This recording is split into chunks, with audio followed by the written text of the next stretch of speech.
கூட்டணிக்கு green signal கொடுத்த விஜய், மகிழ்ச்சியில் டெல்லி பாஜக.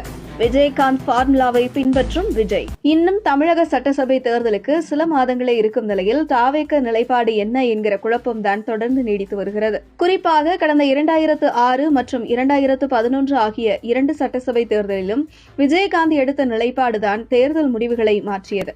அதாவது 2006 விஜயகாந்த் கட்சி தொடங்கிய ஒரு வருடத்தில் அதிமுக, திமுக 2 கட்சிகளிடமும் கூட்டணி இல்லை என தனித்து போட்டியிட்டார். அப்போது திமுக மைனாரிட்டி ஆட்சியை அமைத்தது. திமுக எதிர்ப்பு வாக்குகளை விஜயகாந்த் பிரித்ததன் விளைவு 2006 அதிமுக தோல்வியை தழுவியது. அதேபோன்று விஜயகாந்த் 2011 அதிமுகவுடன் கூட்டணி அமைத்தார். திமுக எதிர்க்கட்சி அந்தஸ்தை கூட தக்க வைக்க முடியாமல் படுதோல்வியை சந்தித்தது. அப்படி ஒரு இடத்தில்தான் தற்பொழுது விஜய் உள்ளார். வரும் 2026 சட்டசபை தேர்தலில் விஜய் யாருடன் கூட்டணி இல்லை என தனித்து போட்டியிட்டால் அதிமுக, திமுக யாருக்கும் மெஜாரிட்டி கிடைக்காது. தொங்கு சட்டசபைதான் அமையும். ஆனால் அதிமுக, பாஜகவுடன் விஜய் கூட்டணி அமைத்தால் எப்படி 2011 திமுக எதிர்க்கட்சி அந்தஸ்து கூட கிடைக்காமல் படுதோல்வியை சந்தித்ததோ அதே போன்ற நிலை திமுகவுக்கு ஏற்படும் என்கிறது கருத்து கணிப்புகள். இந்த நிலையில் கரூர் சம்பவத்திற்கு பின்பு பாஜகவை விமர்சனம் செய்வதை குறைத்துக் கொண்ட விஜய் திமுகவை மிக கடுமையாக விமர்சனம் செய்து வருவதன் பின்னணியில் பாஜகவுடன் கூட்டணி பேச்சுவார்த்தையில் விஜய் ஈடுபட்டு வருவதாக கூறப்படுகிறது.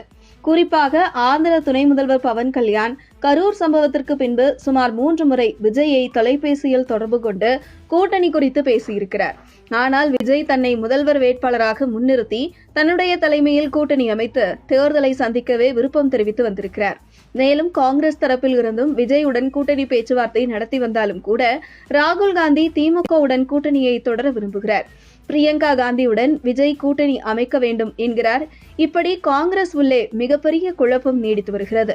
மேலும் செங்கோட்டையன் மூலம் டிடிவி தினகரனுடன் விஜய் நடத்திய கூட்டணி பேச்சுவார்த்தையில் பிடிகொடுக்காமல் இருந்து வருகிறார் டிடிவி தினகரன். இப்படி ஒரு சூழலில் விஜய் பக்கம் டிடிவி தினகரன், ஓபிஎஸ் யாரும் சென்றுவிடாமல் தடுக்கும் வேலைகளை பாஜக செய்து வருகிறது.